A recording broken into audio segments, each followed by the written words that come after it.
Good morning, everybody.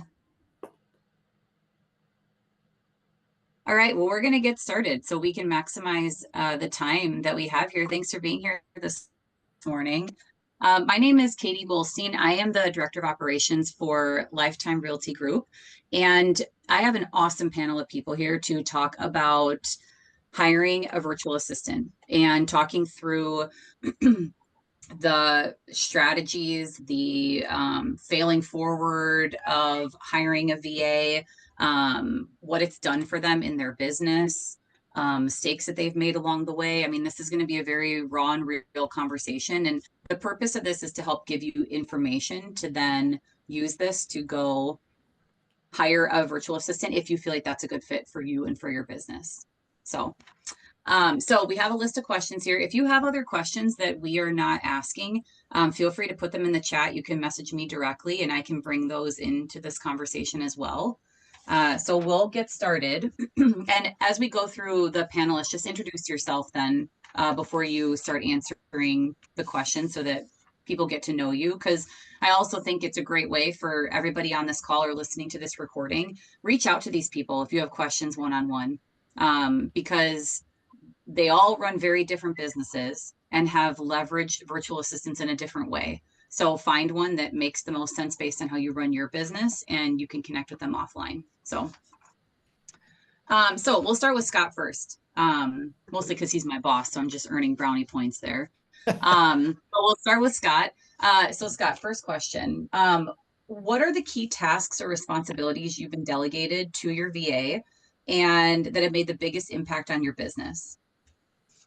So yeah, Scott Klaas with Lifetime Realty Group. Katie does tell me what to do, so I don't know who is who's boss. But what I will say is I'll take it back to my first VA hire, and this was 2015, right when I joined Keller Williams to learn about leverage because no one taught about it. My biggest issue was showing houses. I worked with tons of first-time home buyers, and there would be weekends where I would show 20, 30 houses to five, six different people, and trying to coordinate all of that and trying to work all of that. If anything needed to happen, then I'd have to go home and do all of the showing feedback forms. I'd have to do all of the offers. I'd have to do everything on a Saturday night. And it would just be really, really like just terrible. And so when I hired my VA, the main thing that I wanted help with was the the showing admin work. And I taught my VA how to draft an offer based on an email template that I made. And so I made an email template with all the questions in order of that they show up on the offer. And I would have conversations with my buyers and I would get it all, like talk through it all. And then I'd say, hey, I'm going to send this email. I know we talked about it, but I'm just going to get it all in writing. So then they would know all the terms. My VA would see that. She would get everything drafted. And then when I got home, I wasn't starting from scratch. I was starting with it 95% done. If I ever needed a change, I never went in and changed it myself. I would always message the VA, hey, this is what I need to change and this is why. So then she could start understanding like how I think and what different scenarios are. I think if we just, it's easier and quicker to do it ourselves, but long term, it's better to have them know. So I didn't teach her anything until she understood the offer. Every single day, I was giving her fake scenarios. She was drafting offers. I was correcting her. And when I felt she was ready, um, then I moved on. But I didn't want to overwhelm her with everything at once. I just took what was most important to me first. I love that. And the reason I meant to mention this before I asked him that question, the reason we're talking about this part first is what tasks and responsibilities are you uh, delegating to your VA? This is the most common question that we get from agents around what do I have a VA do? That's typically the question. They're like, well, what all would they do? So if you've thought of that question, listen to the rest of these panelists to understand the different things that they're having a virtual assistant do, because I can guarantee they all have very different answers. So Sara, do you want to introduce yourself and explain what things you've delegated over to a VA? Yeah. Oh, which Sara? That's a great question. You. Okay. So And I'm on mute. Okay. So, Sure. Sara Dreyer from the Keller Williams Prestige office. So I've had a VA for about 4 years. I had one initially, and after about 8 months, that one wasn't working. So I do have a new one, but she's been with me for quite a while now. I do have her also, like Scott said, start offers for me, which is great. The other thing that is really, really helpful is that she will prep my CMAs for me. She doesn't do the MLS, like pulling comps, but she will do everything, from getting the aerials for me to checking CCAP to getting assessed value data, all of those kinds of things together for me and get them up on Dropbox so I don't have to do any of that. And that just makes things so much easier. She can then also even print to my printer in my office, because we use Go to My PC. So she's working through Go to My PC. The other thing that helpful for me is she does almost all of our graphics on Canva for us. So she will get those done, and then we can look at them, tweak them, or tell changes we need made to them, and so forth. And then she does do a good majority of the social media postings too, as far as just listeds, just solds, under contract, testimonial Tuesdays, all of that kind of thing. Because I'm just not real great at social media. So those are the three biggest things that we have her doing. There's other things too, but I'll let other people talk some. Okay. That's great. What about you, Sara? The other Sara? Yeah, Sara Oberbrunner out of North Shore. So I was in a workshop, oh gosh, it was probably about 2 years ago. And we were talking a lot about delegating. And a lot of times when we hear the word delegate, we think of delegating down automatically. But they really challenged us to think of the word delegate associated with up.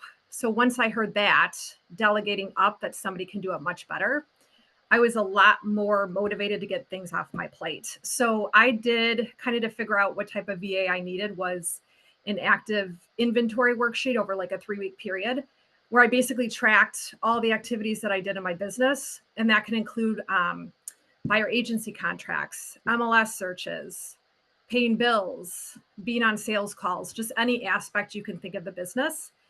And then I kind of categorize these activities. So my number one activities were activities where I am operating in my unique ability. So these were activities where I had superior skill and I was really passionate about them. They gave me energy. My number two activities were excellent activities. So I had a skill set for them. And a lot of times people would assume that I want to do them, but I didn't really have the passion to do them. My number three activities were competent activities. So I would say adequate in a lot of these areas. And I would reach minimum standards though, because I didn't have a lot of the skills. And then my number four were incompetent, which I had no skill set to do these activities. So when I initially looked at the list, I was probably operating 70% of my time in the 2, 3s, and 4s, and only 30% of time in my unique ability. So I wanted to start to get off my list a lot of the 3s and 4s that I didn't have a skill set for and that were really draining. So some of those activities for me were setting up buyers on MLS searches. That just drives me nuts. I can do it, but it gives me no joy. Newsletter, inputting listings into MLS, drafting amendments, closing out clients, doing event material, marketing stuff. So when I broke down my list, a lot of my activities were more marketing based or event based and social media. So I think it's really important to be clear on what type of skill set your virtual assistant needs. And are you able to have somebody that's virtual or do you need somebody that's in person? Mm-hmm. So my person does, again, like all my social media, all my marketing, all my events. She kind of does a lot of stuff for me. But again, she's really good at these things. A lot of these things I can do, but it's just very draining and not energy for me. Mm-hmm. Mm-hmm. Something I like about what Sara said there is, and if you're in the shoes of running Ragged and you're thinking, okay, I need to add, or I would like to add a virtual assistant or some type of leverage, make a list of all the things you're doing throughout the day. I know that might be time consuming, so I hear you in that, but you could just put it in the notes section in your phone. You could talk into your phone and write out things that you're doing throughout the day so that you're like, okay, if I take a look at all these things, to Sarah's point, I do not like setting up buyers in MLS. I do not like doing this. I don't enjoy doing this. And it's not a good use of your time. If you think about your dollar per hour tasks, that's not a good use of your time. Your better use of time is getting in front of your people, talking to your people. So that can help you to build this list of tasks that you would then offload. So I love that, Sarah. One thing I wanted to jump in and just, add again, talking like with Scott and I was starting offers and things like that. For me anyway, because I hate the whole setting up the offers and zip form and all that. If I'm going to show a property that I even think my clients might like, or as soon as I'm there and they're like, well, we're not sure, we're going to talk about it, I right away have my VA start an offer on it, because a lot of times it ends up being 4 o'clock in the afternoon. Now my VA works our hours, so works a night shift, but she's off at 5. Like at 5, she's done. So if it's 3 o'clock and I know I might not be writing that offer till tonight, I still have her start it. There's many times she starts offers we never use, but at least she's got it done, started for me. And I don't have to do all that, what's their MLS number and what's their address and all of those kinds of things. Kind of talking about what Sarah said. I'm sure we'll talk more about it, like where you can find a virtual assistant. But I think it's understanding too where you want your virtual assistant as far as like time zone. So if mine is located in the Philippines, we're going to be on a time change. So I have to take that into consideration when I'm bringing somebody on, to know that some of the activities that I need that person to do, they might not be able to do if they're more time pressing or time constrained. Yep, that's a great point. Even for us, for example, our virtual assistant, she works noon to 8 p.m. And the purpose of that is we want to help agents in the evening after they're showing homes. Like that's really one of the main things that we're looking for leverage for, is for the agents on the team, so that, to Scott's point, they can help craft offers, etc., after they've been showing homes in the afternoon. So what about you, Kevin? I'm Kevin, Enlighten Realty Group, Wauwatosa. I've had a VA for, I guess, about 4 years now. And while I didn't do the activities Sarah did, what you just described was me, like what my strong points were, what I don't want to do.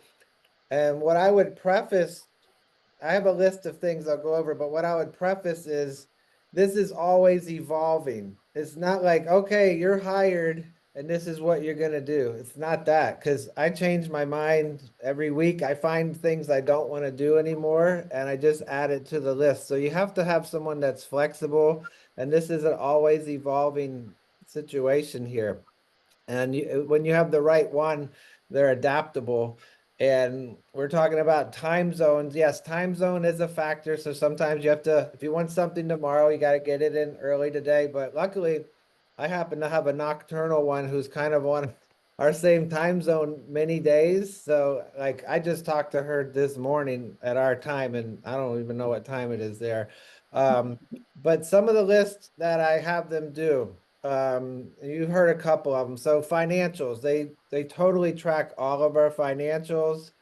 And every Sunday they send me an end of week report with their financials. They track our goal tracking. So whenever we have sales, we have goal tracking. So everybody, I have 3 people on my team. So at any given time, they can go in and see where they're at with their goals and where they're at financially, unit wise, whatever.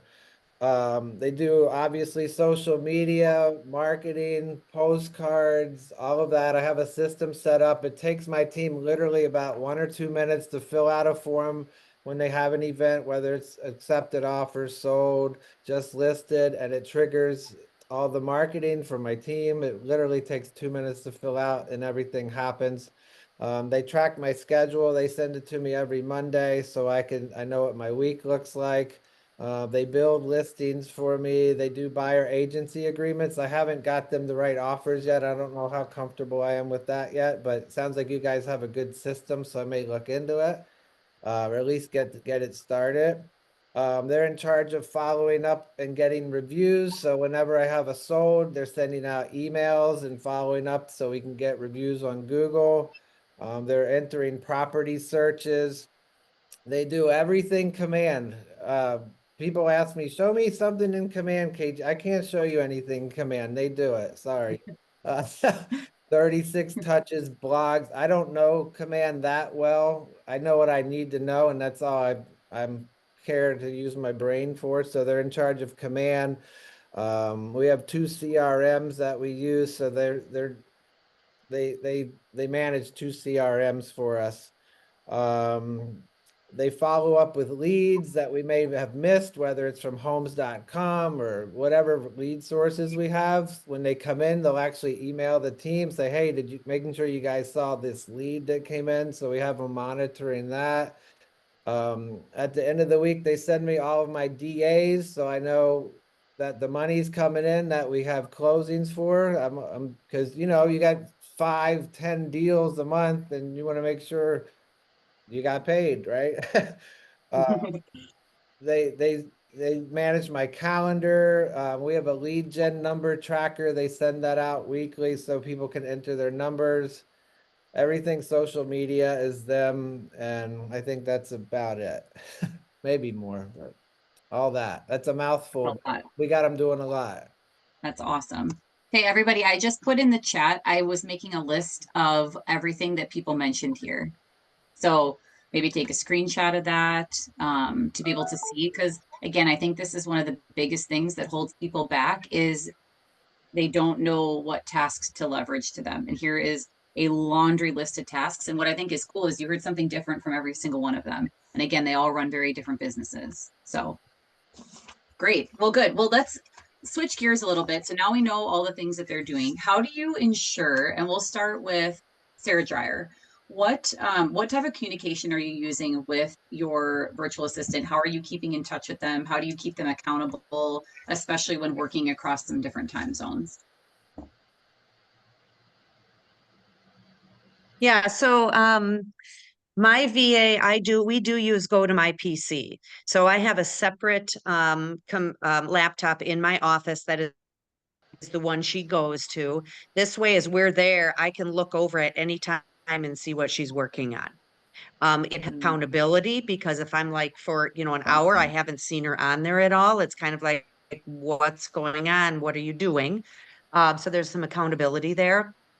We also do, we communicate through WhatsApp. So my in-office assistant is the one that mostly manages my VA.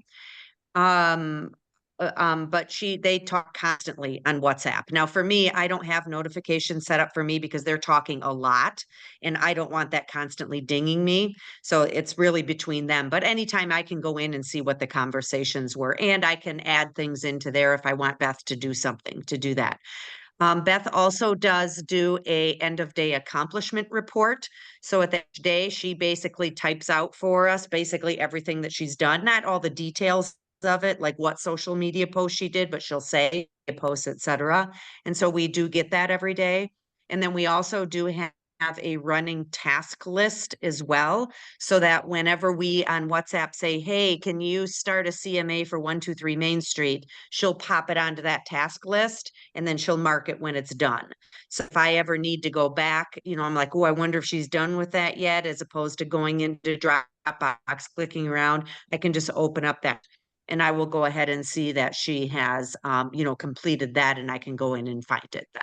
So those really are the main, technology drivers that we use to communicate and to know what's happening.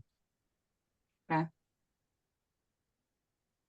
Great. The other Sara, what does it look like for you communication wise and accountability wise?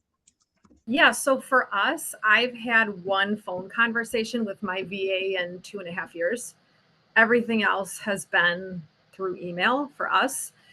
And I would encourage everybody to not get so caught up like on what system you're using. If you have a system, like we do a Gmail spreadsheet, which works fine for us.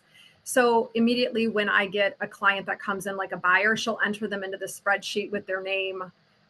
She also sends out buyer agency paperwork. So on that spreadsheet, it's noted when that's completed. Like it'll be green when it's complete, red when it's not complete. On that spreadsheet is if they're set up on a search. On the spreadsheet is whether or not they get ordered a closing gift. So we kind of use the Gmail spreadsheet for everything.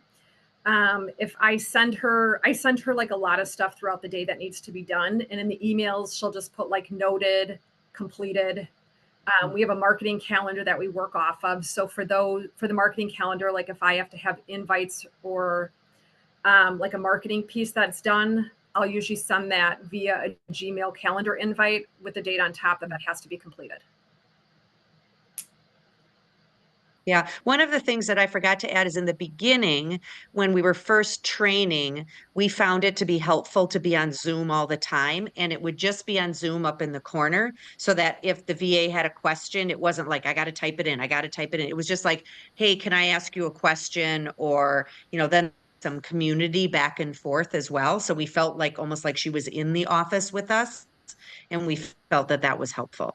But we don't really do that so much anymore. Unless there's really something we need to go over, we'll say, hey, can you hop on Zoom? We want to talk through this. And then I would say too, Katie, I don't know if we're going to touch on pay, but like as far as communication too, include your VA in, like they're part of the team. So like for ours, just so she's accountable and that she feels like she's part of the team, I do quarterly bonuses for her. So I do hourly pay more, but then we come up together with like a quarterly goal. So that way she's a part of something, whether that's like we need to get 40 Google reviews in, maybe we need to import data into like our new CRM. So we have a quarterly goal, and then we have a quarterly volume goal, and then an end of year goal. So accountability, like she wants to be part of stuff because there's bonuses. And then I also started incorporating because she's in the Philippines, and one of our core values is generosity and action. So I do a charity bonus for her every month, where I give her a set amount of money, and then she can decide whether or not she wants to donate that to the charity of her choice, or if she has needs in her family, she can use it for that. But just anything to keep her accountable and motivated. I love that. That's awesome. That's really great. What about you, Kevin? What does that look like for you, communication wise, accountability? What are your thoughts? Pretty similar to what Sara just said. Communication is email, but probably I find myself on Messenger more often, just on Facebook Messenger. We have a group. I have 2 VAs. So we have a group, so they're both in there, and Messenger seems to work really good. I know that sounds pretty simple, but that's how we get things done a lot of the time. Accountability wise, I don't get a report every day. However, they're very good at acknowledging when things are completed via email. They'll reply done or something like that. I don't need a specific report every day, but I get that report every Sunday night, what they accomplished that week, and it's a pretty long report. So that's the accountability factor. And then it's simple. That's it. Yeah. Yeah. Doesn't have to be super complicated. I love that. What about you, Scott? We use Discord, which is just similar to a Slack or like Google Messenger, but it's just a team messaging app. And so if our agents want to use the VA for something, they message her on Discord, and Katie is on every one of those threads as well. So she knows what's going on. I would say that one thing to keep in mind if you do have someone in the Philippines, that they do have pretty bad storms, and a lot of times like internet or things go down. And so it is frustrating. It's nothing that it's nothing that they are doing wrong. It's just a matter of the geography and what goes on there. And so you would want a backup plan too, maybe if it's just if they're able to find a actual number to text or things like that. But there's been a couple times when we have lost communication for hours, and to no fault of them. Yeah. I will say too that Katie, you could probably answer this better than me because you're in a direct leadership role over her. When me, it's just about like how fast can they message.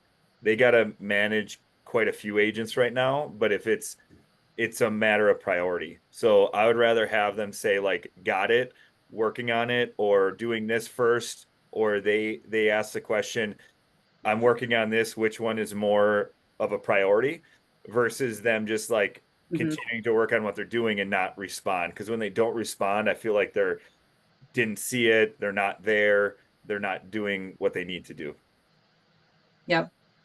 Yep, totally. And that's something we're working on right now with our virtual assistant in general, because she's more like that. She's working on tasks and then she'll get to the next one. So, but I loved what everybody said around they're part of the team. Like May on our team, she is a part of our team. She shares pictures in Discord of her family and her kids and things that they're doing and vacations they're going on. She's a part of all of our meetings that we have. I do a weekly one-on-one meeting with her over either Zoom or Google Meets. So that way she can like see my face, I get to see her face, and we're touching base on what she's working on. But one of the biggest things that I see in coaching other director of operations with virtual assistants is that they don't communicate enough with them, and they sort of treat them like they're not humans, and they're definitely humans, and they definitely have lives that they're living. And I think it's treat them exactly how you would treat somebody that was sitting right next to you in your office. It's a little bit different, but not forgetting about them, because I feel like that's when you start to lose them, is when you're not continuing to communicate with them. So One more thing. One thing I wanted to add just regarding, and I'm not super techie, so I'm not sure if this is still accurate, but I think I believe that WhatsApp is totally encrypted and I don't think Messenger is. So that's why we went with WhatsApp, because we felt it was more secure, especially if we're talking about clients or whatever, or sensitive information. mhm. The other thing around, Katie, what you were just saying about community, is my assistant Samantha, who is on this, she had just said that lately she's been having our VA Beth go on attend the Tuesday meetings. So she knows what's happening with the company and all of that. And then she also does attend some of the marketing trainings as well, just remembering that your VA can plug into, trainings that the Keller Williams Milwaukee is putting on. So watch those things and have them plug into those as well. Leverage off the training to them. Yep. And then my assistant also said, or Samantha had also said that, she just really makes sure that she over explains things to the VA. Where you might feel like if she said it to me, she wouldn't have to say much, but she over explains how it should be done. And then they seem to do a better job. Yep. One of the things that May was telling me when we first hired her was that, and we use Cyberbacker, which we're going to get into. The next question is actually going to be about like, how did you decide to add a virtual assistant, cost, the company you use, things like because that seems to be quite a few of the questions in the chat. So I want to make sure that we spend enough time talking about that. She mentioned that when she's trained to essentially take orders and do tasks that she's told to do. And so I continue to encourage her. She is very smart. She's very smart and she's very tech savvy. And I tell her, I'm like, hey, I don't need you to be an order taker. I need you to be a leader. And I want to hear your ideas. I want to hear about what you think we could improve this and bring up ideas versus just being somebody that's just doing stuff. And I believe that helps to empower her to bring solutions to the table versus just being somebody that's doing tasks. And that's just our team. That's not to say that's how you have to do things on your end, but she's trained to do things one way. And if you do things a certain way, to your point, we really need to make sure that they're trained on exactly what you want them to do. So I agree with that, but I think you also have to be very careful with who your VA is, because I was expecting them to be able to think out of the box and to give other ideas. Example, I gave an idea. I said, hey, can you put this post out on social media on these different sites? This was for something personal. Well, she went ahead and said, okay, so you want just this put on. So yeah. Well, she put it on, but didn't, she's like, the links didn't work because you can't just copy and paste. You have to insert the links. She says, well, no, Facebook doesn't just let you copy and paste anywhere, but that's what I told her to do. So that's what she did. Yep. And I think especially well. from the Philippines, India, et cetera, they very much are just task driven. Yep. What you tell them to do, they're going to do it. Don't expect them to think out of the box. Don't expect them to come back and challenge you. Nothing like that. And Yep. that's at least how it's been with the ones that I've had. Yep. Yep. Same. And she told me that's literally how she was trained. She was Mm. trained through Cyberbacker to do that. And Mm. so, which was good for me to know and to understand that that's the lens that she's seeing things through. So then it's my job to help to coach her up to get her to think outside the box and Right. to tap into the amazing skills that she has versus just being an order taker. So, yeah. Yeah, if that's important to you. You got to make sure that you're saying that before you hire. And that's the Mhm. next question. But like, if that's not Yep. important to you, it doesn't matter. But they're very good at repeat tasks. Like Yes. really, really good. When there's something where you're just like, hey, when you're vague, it's like it Yeah. tends to not turn out how you would want it to. So that's part of the communication for sure. Yep. Yep.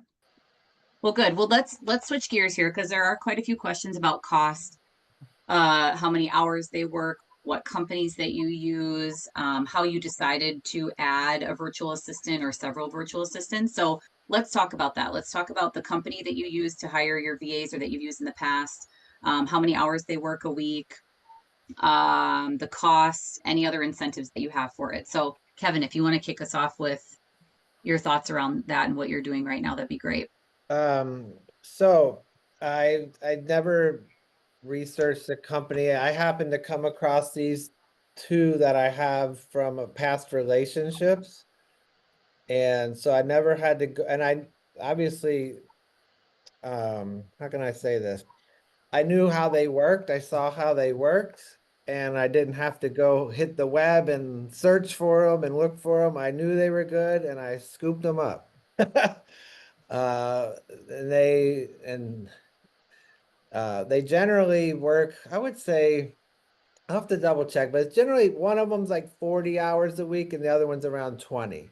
So they're not both full-time. Based on my needs and what we have, it's about 40 hours for one and 20 hours for the other one.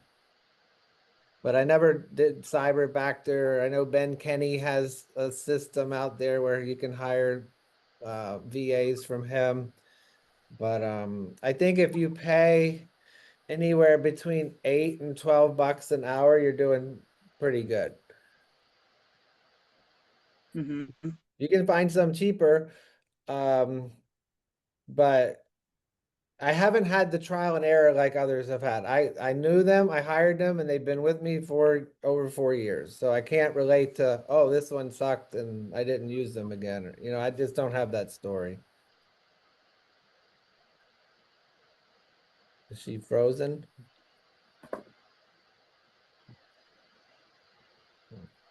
Yeah, Katie's frozen. So I thought she was thinking about what I said.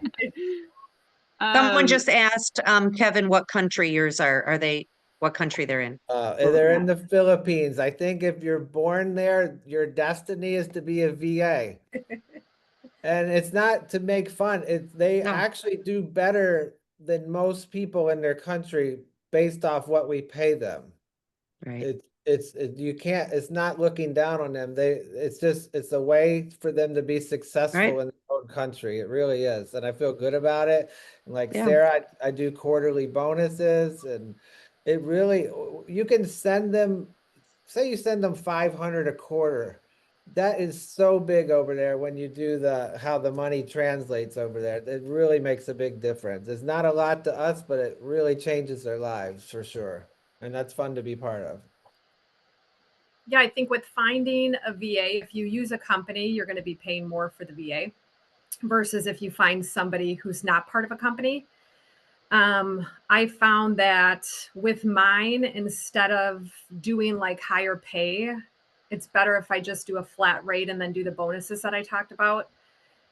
Just because I'm not overcommitting. Like sometimes I get excited and then I'm like, oh, I'm going to increase your pay like by this amount. So I have to wheel myself in and just say, let's just do bonuses, which I know she appreciates.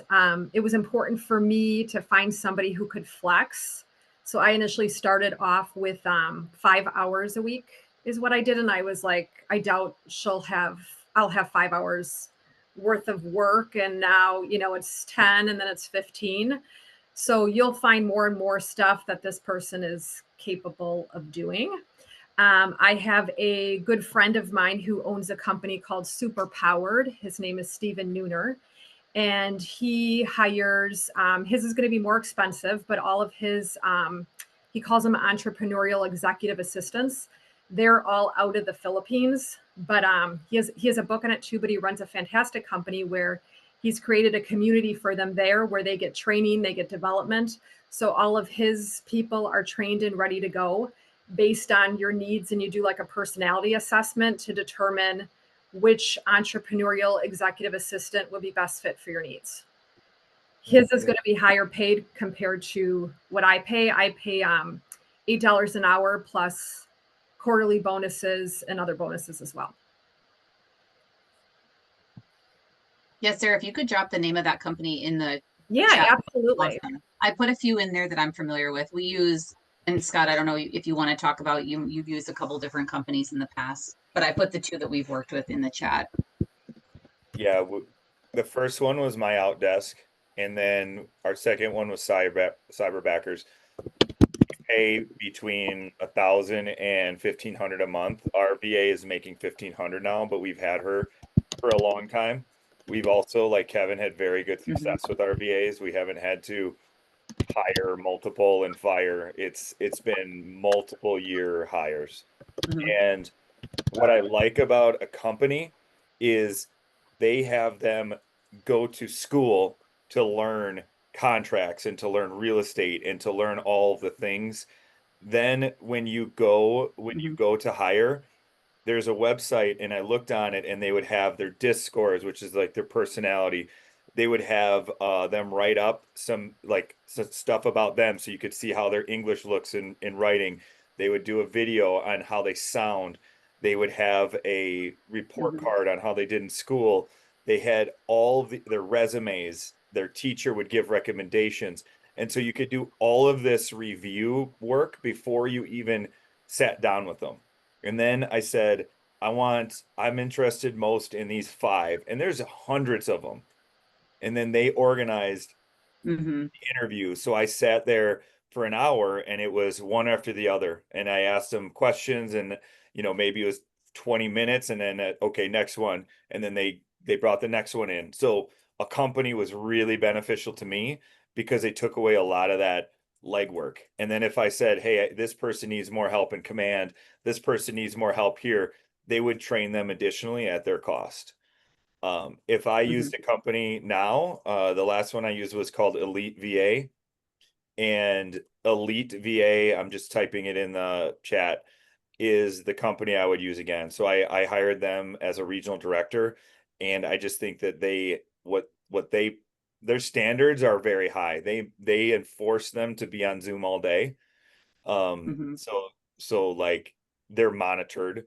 I really like that. They were very well trained. They were very professional. The one that we had, or actually we had 2. So if I were to hire a VA now, it would be through Elite VA.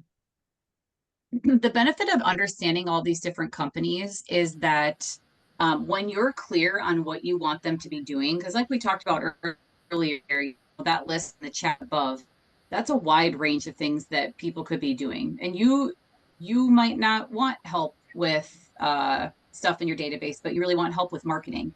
It's really important when you are working with these companies to find a VA to emphasize that you're looking for somebody that has experience in marketing, experience in database management, experience in being client facing even.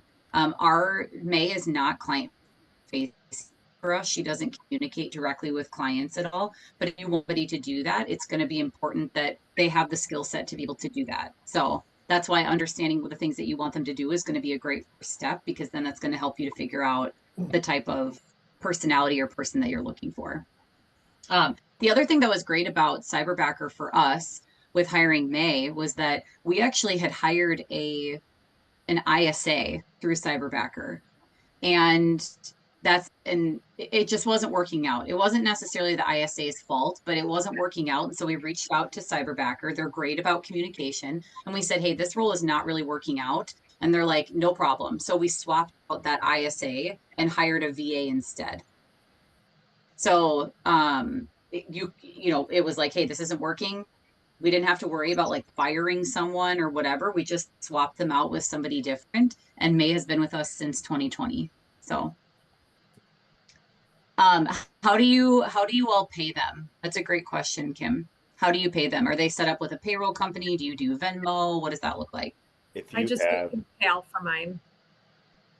Say that again, Sarah.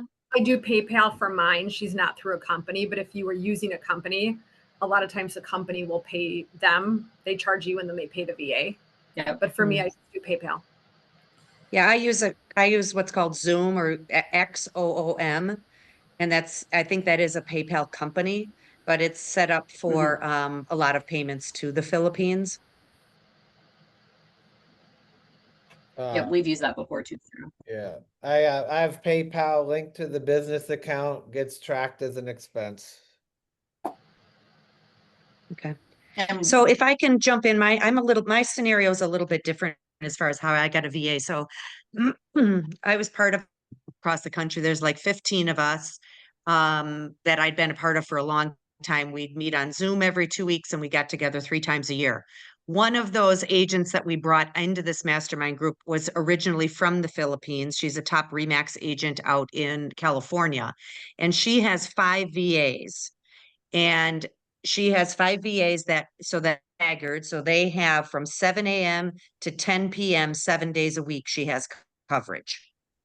They all do different things, but so that her team members also have access to them. That's a benefit for them.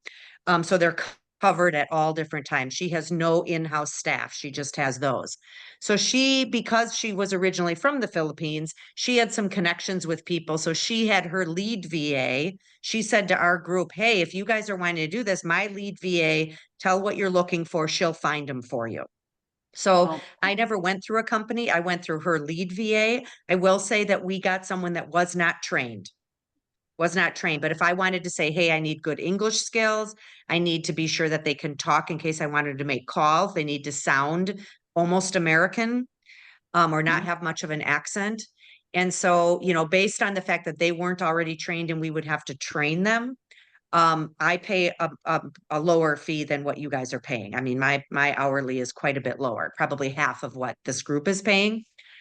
I will say that when my original VA didn't quite work out, that I actually kept that VA in for 30 days when the new one came on, and the old VA trained the new VA. And so keep that in mind too, that if you have someone either that might not be working out or that you're getting a second VA, and you're like, oh my gosh, I got to train again. No, have your current VA train your new VA. And that worked out really well for us. I mean, I know some people might think, oh my gosh, you had the one that wasn't working out trained. Wouldn't they train them inappropriately? But I had them train on the tasks that I knew that they knew how to do.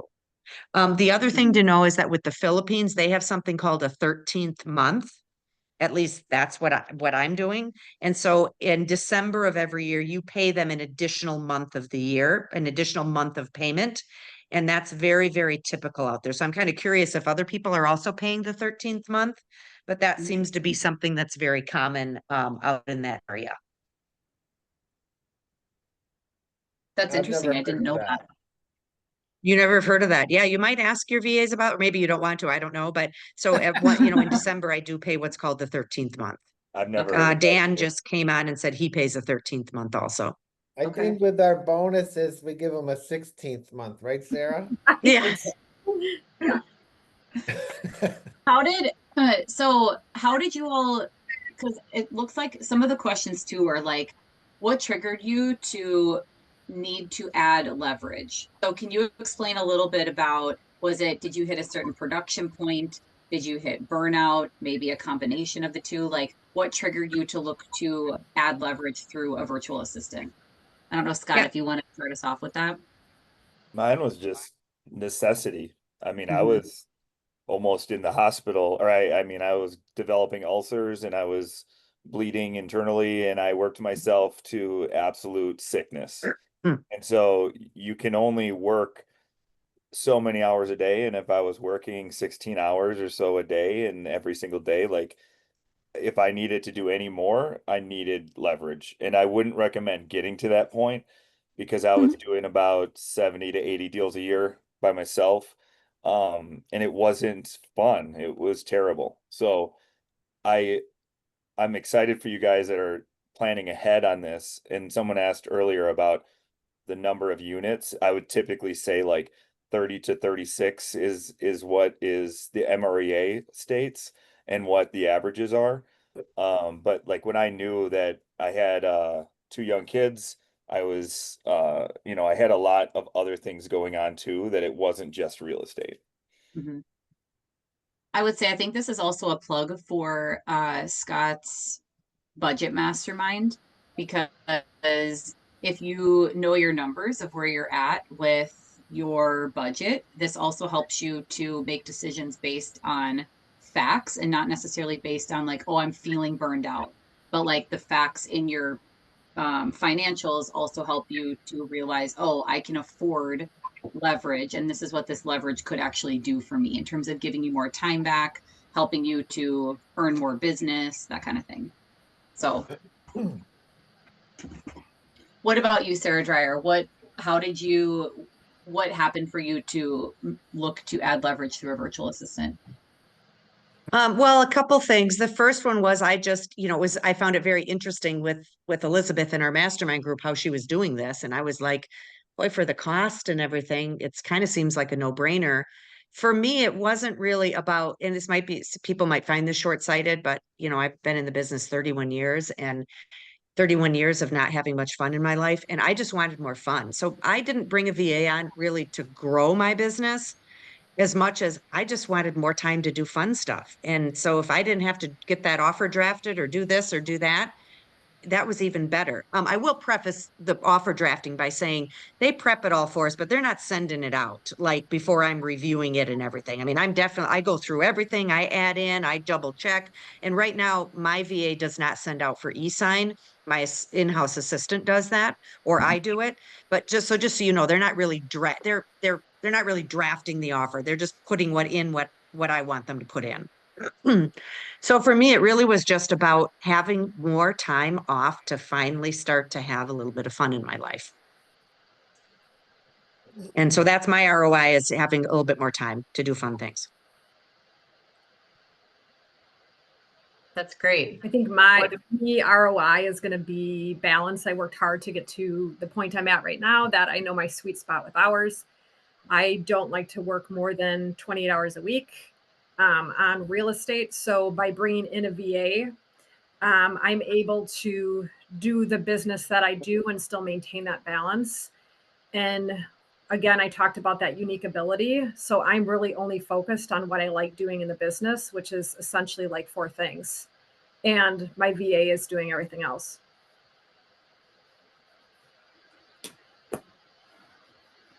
That's great. What about you, Kevin? So same thing. I mean, there's a couple things here, Scott. When you get real busy and you get burned out and you need leverage, that's good. I mean, obviously that's a clear sign you need it, but I would tell people, get it before you get to that point. This is a good opportunity for you to scale your business right now, right? Don't wait till you're pulling your hair out and going crazy. Get it now. Like Sarah said earlier, have them do 5 hours, 10 hours a week. You don't have to have them full time right now. Wherever you're at in your business, figure out what leverage you need, what you don't like to do, what your strengths are, and focus on them. So don't get to the point like most of us here that did it just because we felt stressed out. Think about it, plan early, scale your business and grow your business. And the other part for me is I have a team, and it's a value proposition for my team. If I need it, they need it, right? Right. Yep. Right. Yep. Totally. I want to ask one question that Justin asked here in the comments, and then with about 7 minutes left, we'll wrap it up with advice and maybe some challenges that you've come across, and how you overcame them. But Justin asked, did you see a bump in production after you hired a VA, or was it more about servicing clients even better? Maybe a combination of the two. So can we talk a little bit about what you saw with the ROI with adding a virtual assistant? So Sara Dreyer, if you want to kick us off there. I didn't see a bump in production. Again, my focus was just on giving me more time to do, things outside of work. So it wasn't like it frees me up to do more lead gen or this or that. It just freed me up to ride my horse. Which is amazing. I love that. Life by design. Yeah, Yep. right. Yes. Yep. Yeah, I think getting clear on the purpose of adding this leverage is very important. There's no doubt about it, because that is going to be different depending on what the purpose of it is for you. So what about any of you? Do you have a different answer to that? I know, Sara, your answer seemed pretty similar too, in terms of like life by design and looking for more free time, and that VA or the VAs allow you to be able to do that. Yeah, I would say I saw a bump in production, but more important for me, it was to maintain the balance and have days where I'm completely unplugged. I think a lot of times we think we're not working, but when we have to stop and set somebody up on a search or send this, we're essentially working. So mine was more having actual like free days, is what I call them, off, where I'm not in the business at all. What about you, Kevin? I would say it's a combination, the free time and bump in business. Because if you're not spending 3 to 5 hours doing things you really shouldn't be doing, you get extra couple hours of lead gen. It gives you your time back to do the things you should be doing to build your business. Or if you don't, have some free time. But for me, it's a combo. It gives you your life back and it bumps your business. Yep. Scott, anything else to add there? It wasn't a bump in business because I did it so late. It was being able to stay in the business and have more free time. And then it allowed, to Kevin's point, like if you have ambitions of growing teams to other agents, it's a value prop for them. So it's almost, I mean, a requirement if you want to have other agents and other people support, or that you have like responsibility for. Yeah. Okay, good. I went back and looked at all the other questions, and it looks like we answered all of the other questions so far. So to end things, to wrap things up, what advice would you give to an agent that's looking to add their first VA? You can take that any direction you want to. So Kevin, if you want to kick us off with that. I would say if you're thinking about it, or you are thinking about it, I would say pull the trigger. Many of you are probably at the point where you need something, right? And you might not be at the point where you can afford an admin who's going to charge 40,000 and higher, right? Not everybody can go from where you're at now to a salaried person that depends on you every 2 weeks for a full salary, right? Start with a VA. Create a list of what you do not want to do, but needs to be done that will grow your business, and just make it happen. That's awesome. Sara Oberbrunner, what do you think? Yeah, I had a couple things. So know what you need. So I had initially hired somebody before the VA. Nothing wrong with the person, but I needed somebody more marketing, and I thought I needed something different. So know what you need. I would do that active inventory list, and I also do that list with my VA too, because I don't want her doing stuff that she doesn't like doing. So like pick on this list what gives you energy and what you're passionate about. Allow yourself like a 3 to 6 month cushion to really get into flow with that VA. I felt like I was a little frustrated the first month or so working together, and she kept saying, hey, I can do other stuff. And I'm like, well, what can you do? Like, right. I was too busy enough to like train her on stuff. So that was my fault. So do it when you're a little bit slower, where you have time to like train and spend time with that person. And then Mhm. just know that they're going to make mistakes just like I make mistakes. So Mhm. provide that grace and use it as a coaching, moment for them, but just know that everything's not going to be perfect. And that doesn't mean that you shouldn't delegate to somebody else. It just means that they're human. Mhm.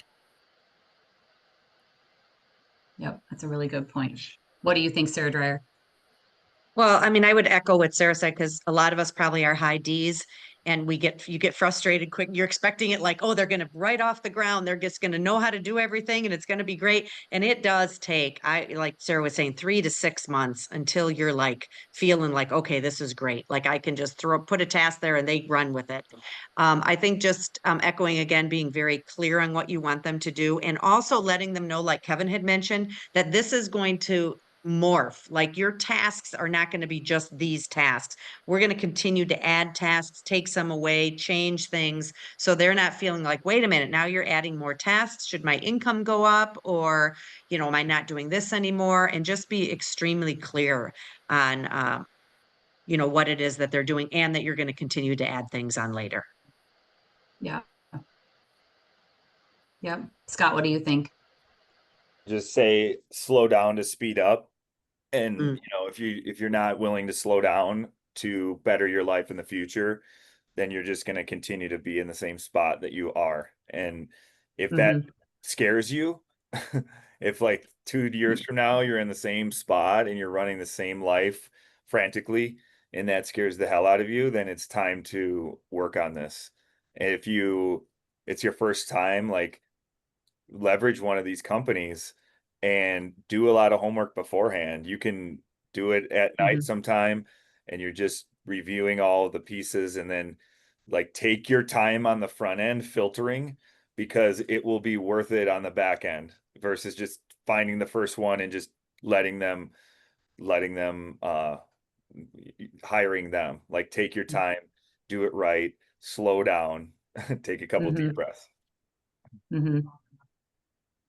I would say advice that I have since I work with our virtual assistant very closely is don't ever assume. And that's probably a lesson for in general. Virtual assistants, people on your team, your spouse, your kids, don't assume. Don't assume that they know. Don't assume that they understand. Make sure that it's very clear exactly what you are looking for or need or want or desire. The clearer you are, I would say the more successful you'll be with adding any kind of leverage into your world, whether it's a VA, somebody in person, etc. So, Yeah, one of the things I can add in is that in the beginning, too, a number of the tasks that we would have her do, and I'd explain to her, I would have her type up the how to.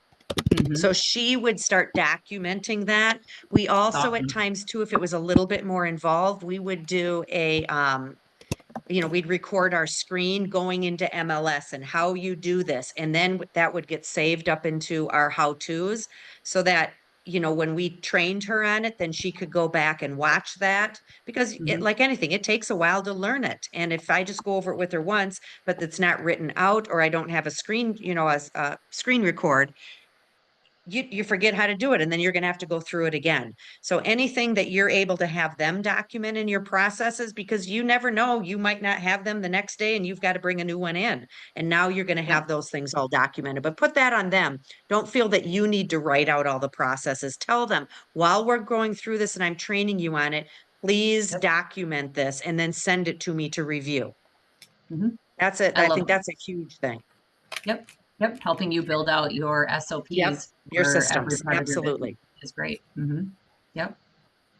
Well, good. Well, I know we're right at 11, so I definitely want to respect everybody's time.